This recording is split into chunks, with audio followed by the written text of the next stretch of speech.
Hi అండి. రాజ్మాను సింపుల్గా ఎలా చేసుకోవాలో చూద్దాము. ఒక నైట్ అంతా రాజ్మాను నానబెట్టుకోవాలి.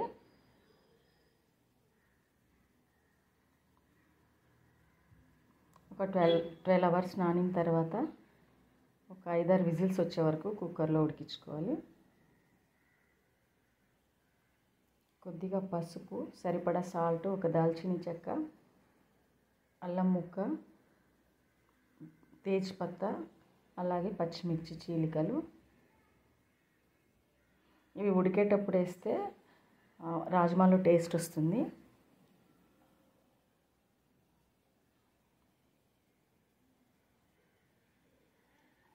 ఈలోపు పచ్చిమిర్చి, ఉల్లిపాయలు, అల్లం వెల్లుల్లి కొద్దిగా బరకగా పేస్ట్ చేసుకోవాలి.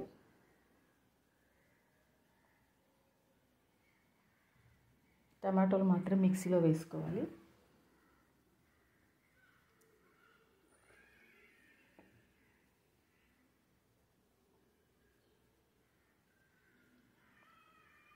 ఇలా మెత్తగా ఉడికిన రాజ్మా తర్వాత తాలింపులో కూడా తేజ్పత్తా, పచ్చిమిర్చి, అల్లం, ఆ పేస్ట్ చేసుకున్న అల్లం వెల్లుల్లి,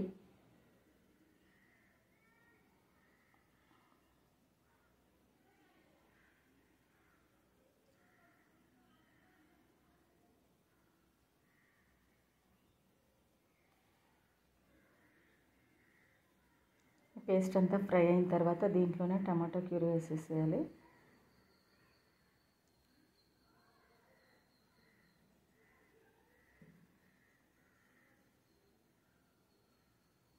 ఇది కొద్దిగా పచ్చివాసన పోయే వరకు ఆయిల్లో ఉడికిన తర్వాత దీంట్లోనే మసాలాలన్నీ వేసుకోవాలి. కారం పొడి,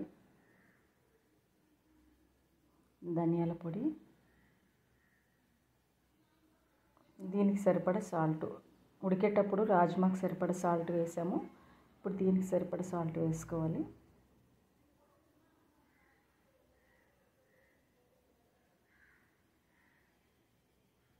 అందులోనే కొంచెం మిక్సీలో నీళ్ళు కూడా వేసుకోవాలి.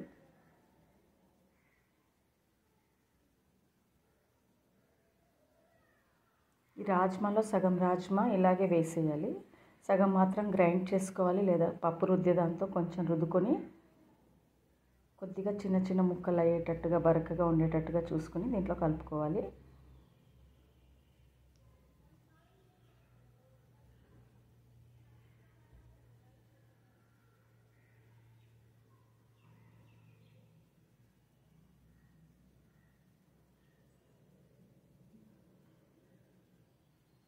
కొద్దిగా రుద్దినవి స్పూన్తో కానీ పప్పు గుత్తితో కానీ చేసుకోవాలి. అలాగే ఉడికించిన నీళ్ళు కూడా దీంట్లోనే పోసి ఉడికించుకోవాలి.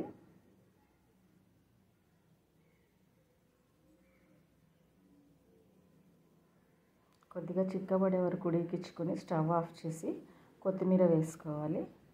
అంతే, సింపుల్గా రాజ్మా ఇలా చేసుకోవచ్చు. ఇది అన్నంలోకి, చపాతీలోకి కూడా బాగుంటుంది. Thank you for watching.